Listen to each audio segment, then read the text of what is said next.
Hello everyone, আসসালামু আলাইকুম and welcome back to my channel. অনেক দিন পর আপনাদের মাঝে আবার হাজির হয়ে গেলাম। আশা করি আপনারা সবাই ভালো আছেন, আমিও ভালো আছি। ভাবছেন এই কাঁচা একটা আম আর অর্ধেক আপেল দিয়ে আমি কী করব। চলেন দেখতে থাকি কি করি। তো আমি এখানে একটা কাঁচা আম নিয়েছি, এটাকে পিল করে নিচ্ছি। পিল করার আগে আমি এটাকে ভালোভাবে ধুয়ে নিয়েছি আর এটাকে ভালোভাবে পিল করে নেব, সবুজ অংশটা ছাড়িয়ে নেব।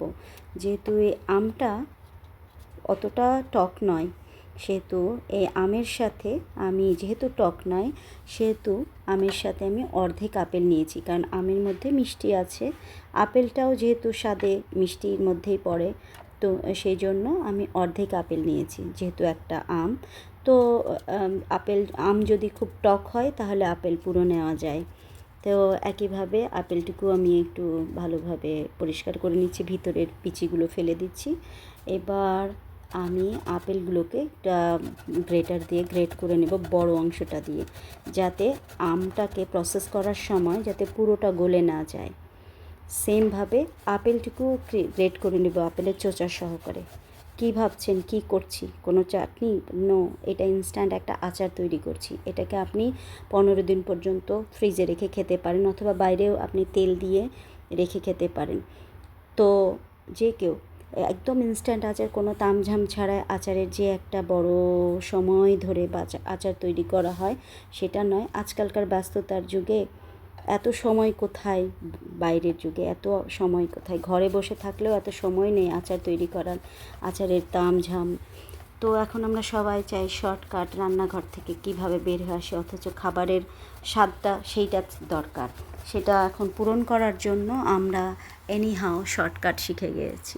তো সেই শর্টকাটের অংশ হিসেবে কিন্তু মানে তুলনায় স্বাদে কোনোভাবেই কম নয় সাধারণ আচারের তুলনায়, আমি আপনাদের গ্যারান্টি দিচ্ছি। তো এভাবে কুচি করে নেওয়ার পর আমি এখানে 5 মশলা নিয়ে নেব। মেথি, কালো জিরা, আজওয়াইন আর জিরা নিয়েছি। সফ আমার কাছে ছিল না, তাই সফ দেইনি। সফ আপনার দিলে খুবই ভালো হয়। তো এটাকে ভালোভাবে একটু টেলে নেব। এটা টেলে নেওয়ার পর এটাকে একটু ঠান্ডা করে নিয়ে আধা ভাঙা করে ক্রাশ করে নেব, কোর্স করে নেব, কোর্স গুঁড়া করে নেব। তো এটাকে আধা ভাঙা, পুরো গুঁড়ো হবে না। এবং তারপর এটাকে আমি একটা ফ্রাই প্যানের মধ্যে রসুন কুচি আর পেঁয়াজ কুচি দিব। তো রসুন কুচির পরিমাণটা একটু বেশি দেব আর পেঁয়াজ কুচির পরিমাণটা কম দেব। একটু ভালো করে সটে করে নেবে একটু নরম হওয়া পর্যন্ত।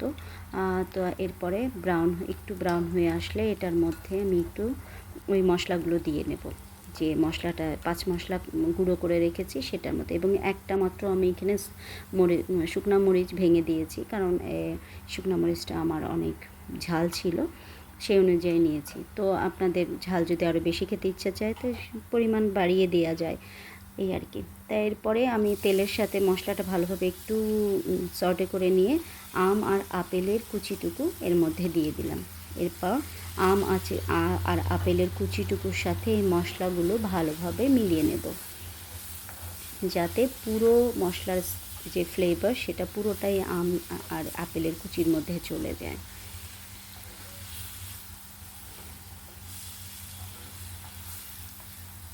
এভাবে খুব বেশি হলে 2 মিনিট, 2 মিনিটের বেশি লাগে না, 1.5 থেকে 2 মিনিট। চুলার ফ্লেমটা বেশি হাই করা যাবে না, অল্প, কারণ এটা জ্বলে গেলে বা পুড়ে গেলে টেস্টটা একদমই ভালো লাগবে না।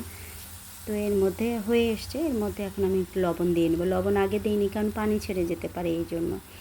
তো আমার পানি ছেড়ে গেলে বেশি মুশি হয়ে যাবে, এই গোটা ভাবটা থাকবে না। তো এখানে লবণ দিয়ে নিলাম, সামান্য পরিমাণ হলুদ দিয়ে নিলাম, আর সামান্য পরিমাণ মরিচের গুঁড়া আর সামান্য পরিমাণ জিরার গুঁড়া। এবার আমি আমার নিজস্ব একটা টেস্ট অনুযায়ী আমি এখানে চাট মশলা দিয়েছি। ওই যে বললাম শর্টকাট ভালোবাসি আমরা, কিন্তু টেস্ট সেম, মানে রুচি সম্পন্ন চাই, টেস্ট একদম একই মানের আচার চাই, সেজন্য এই চাট মশলাটা ব্যবহার করলাম। চাট মশলা ব্যবহার করলে আপনার কোনো দিক থেকে মনে হবে না আমি আচারের মধ্যে কোনো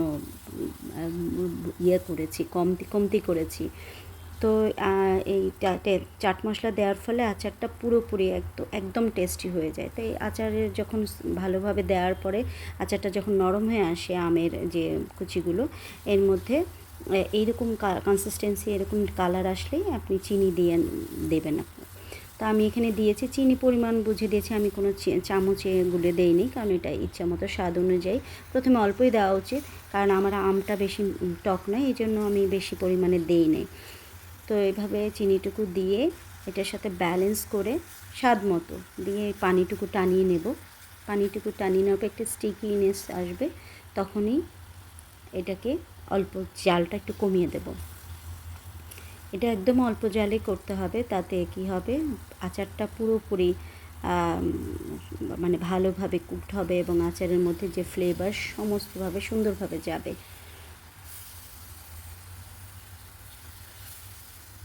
এবং অনবরত নাড়তে হবে, কারণ লেগে গেলে সেটার আসলে টেস্টটা একদম একটু পোড়া পোড়া লাগলে আচারের মধ্যে ভালো লাগে না।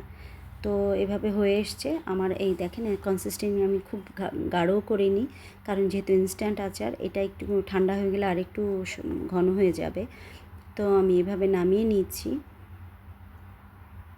তো এই প্রচণ্ড গরমে আলু ভাজা, ডাল এবং এই আচার, মাছ ভাজা, বেগুন ভাজা, আলু ভর্তা, এগুলোর সাথে এই আচারটা খুব যায়। আপনি পরোটা দিয়েও খাওয়া যায়, আর সকালের নাস্তায় হিসেবে ব্রেডের সাথে অ্যাজ এ সাইড ডিশ হিসেবে দেওয়া যায়। তো খুবই মজাদার একটা টেস্টি একটা ইনস্ট্যান্ট আচার, আপনারা করে দেখবেন, খেয়ে দেখবেন, আই এম শিওর আপনারা বারবার এটা করবেন। আপেল এবং আম দিয়ে যে টেস্ট, এবং আমের তো শুধু আচার খেয়েছেন, আমের সাথে অন্য অন্য কিছু সাইট্রিক মানে যেসব ফল থাকে সেটা, কিন্তু আপেল দিয়ে খেয়ে দেখবেন কি মজাদার এবং ইনস্ট্যান্ট আচার এটা হয়। এবং ইনস্ট্যান্ট বলছি এই কারণে যে খুব তাড়াতাড়ি হয়ে যায়, 1 সপ্তাহ পর্যন্ত ফ্রিজে রাখলে 2 সপ্তাহ পর্যন্ত থাকে, বা 1 মাস পর্যন্তও থাকে। যেহেতু আমি অল্প করেছি, এটা তো একদিনেই শেষ হয়ে যাবে। তো এই আচারটা খেয়ে দেখবেন, করে দেখবেন, আমাকে ফিডব্যাক জানাবেন। জানালে আমার খুব ভালো লাগে, আমি প্রত্যেকের এগুলো জানলে যে কেমন, আমার কোথায় ভুল হচ্ছে না হচ্ছে আমি জানতে পারবো, আপনাদের মূল্যবান উপদেশ। তো আমার চ্যানেলটিকে সাবস্ক্রাইব করবেন, লাইক করবেন, ভালো থাকবেন, আবার দেখা হবে অন্য কোনো ভিডিওতে। আল্লাহ হাফেজ।